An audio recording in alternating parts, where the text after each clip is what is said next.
B, do you agree with the president that the election was stolen from him and that there was widespread fraud? So here's what I would say. How many people tweeted in 2016, 17, 18, 19, and 20 that Russia stole the election for Trump? That happened every day, thousands of times a day. Nancy Pelosi said the election was taken from us by Russia. Did any of those people get deplatformed?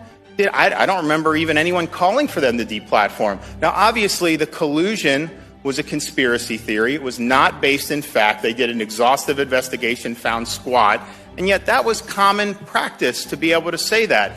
And so to not deplatform some, but then to deplatform others when they're making claims, I just don't see how that would be there. But those claims of collusion were amplified by big tech. They were amplified by social media for years. It was the dominant point of discourse in our country, and it was without a factual basis. And so it's not a heads I win, tails, or heads you win, tails I lose situation. If you're going to have one standard, then that'd be one thing. But I think that's the problem. This is why the Founding Fathers felt the need to do the First Amendment. Because, you can sit there and look at speech, and there's some speech that definitely provides no value. Some speech that could even be harmful for society. But who gets to make those determinations? Who gets to draw that line?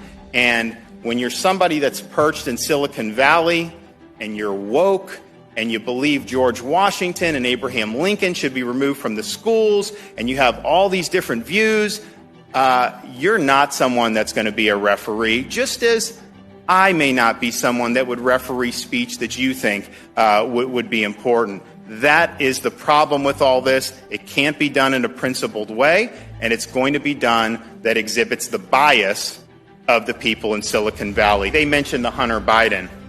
Hunter Biden's story was true, okay? We now know it was true. And the typical corporate media outlets, they just chose to ignore it. Obviously, they wanted to beat Trump.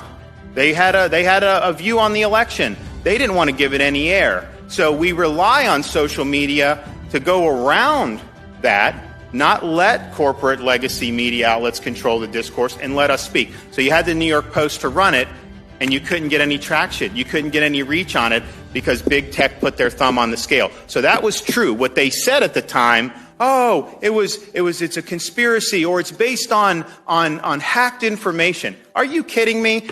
You're trying to tell me if there was hacked information that could damage me, you guys wouldn't print it? Give me a break. You can whiz on my leg, but don't tell me it's raining. You guys would print it every single day if you could. And big tech would allow it to proliferate every single day, 24/7. So it's not being done on a principled basis. And it's not, there's threats on me. And it only gets taken down if law enforcement goes and tells them to do it. Otherwise, it just stays up. They're not moderating any of that. So they haven't done a good job in it. The thumb's always on the scale in one direction. And we just need to bring some protection for folks. I really, really worry when you have a business owner that may rely on some of these tools to do small business. If they engage in wrongthink or they go to the wrong political event, then all of a sudden they can act in concert and just take you off. You need to have protection against that.